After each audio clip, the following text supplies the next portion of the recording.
Assalamualaikum warahmatullahi wabarakatuh. Perkenalkan nama saya Neneng Juniarti.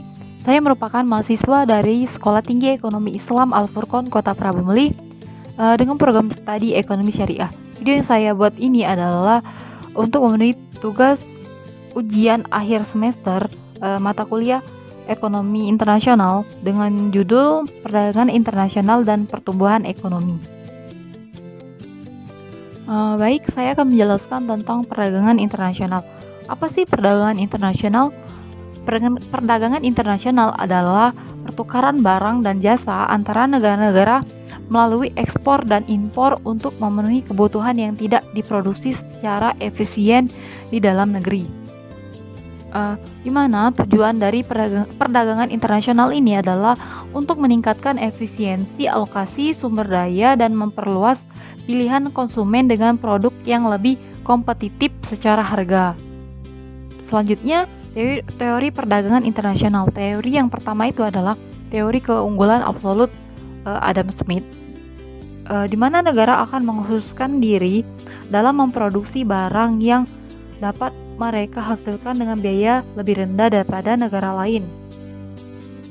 Lalu menurut teori keunggulan komparatif atau David Ricardo, di mana negara ini menurut pandangan teori ini, negara akan mengkhususkan diri dalam memproduksi barang yang memiliki biaya kesempatan atau opportunity cost yang paling rendah, bahkan jika mereka memiliki keunggulan absolut dalam semua produk. Selanjutnya, menurut pandangan teori Hexker-Ohlin, negara akan mengekspor barang yang intensif dalam faktor produksi yang melimpah di negara tersebut dan mengimpor barang yang intensif dalam faktor produksi yang langka. Selanjutnya, apa sih manfaat dari perdagangan internasional?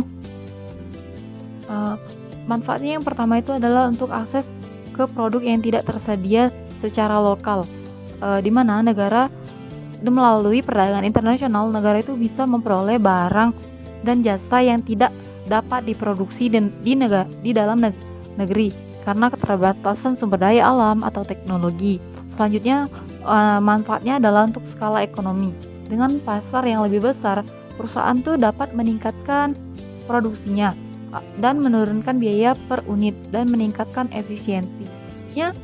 Adalah untuk diversifikasi risiko.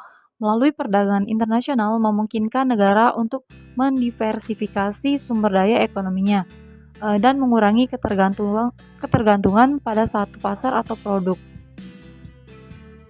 Lalu untuk meningkatkan kualitas dan pilihan produk, konsumen memiliki lebih banyak pilihan produk dengan harga yang lebih kompetitif dan kualitas yang lebih baik.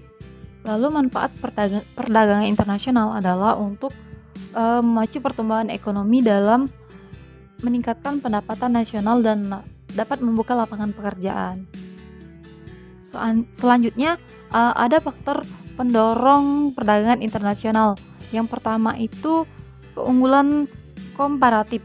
Negara cenderung memproduksi barang dan jasa di mana negara memiliki keunggulan komparatif.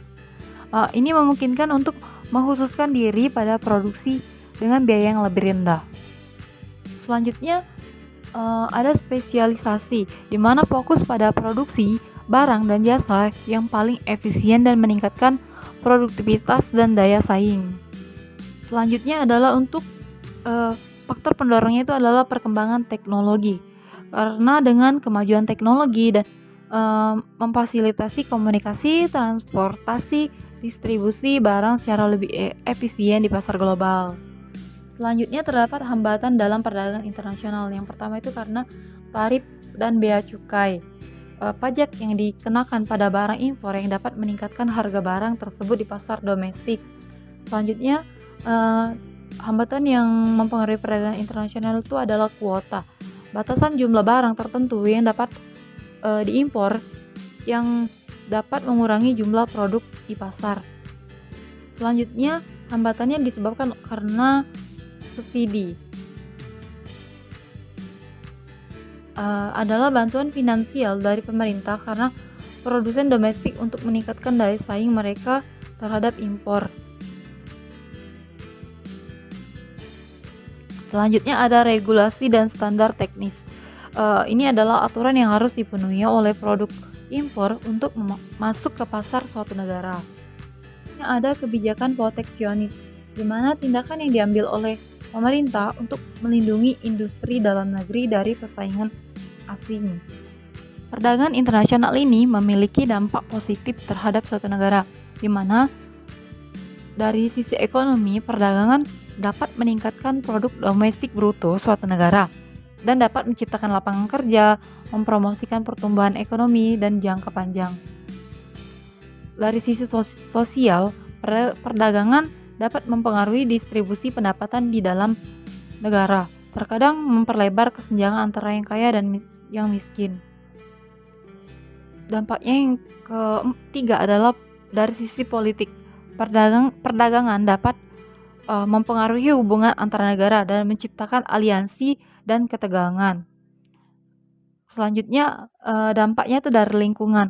Dengan peningkatan perdagangan internasional, maka produksi dan transportasi barang dapat menambah tekanan pada lingkungan, baik melalui polusi maupun penggunaan sumber daya alam.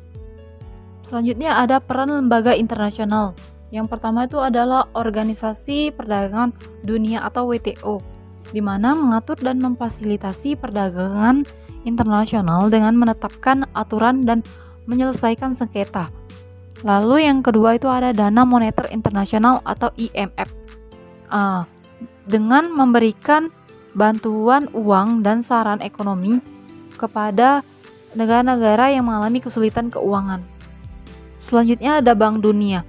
Bank Dunia ini mendukung pembangunan ekonomi dan mengentaskan kemiskinan melalui pinjaman dan proyek pembangunan.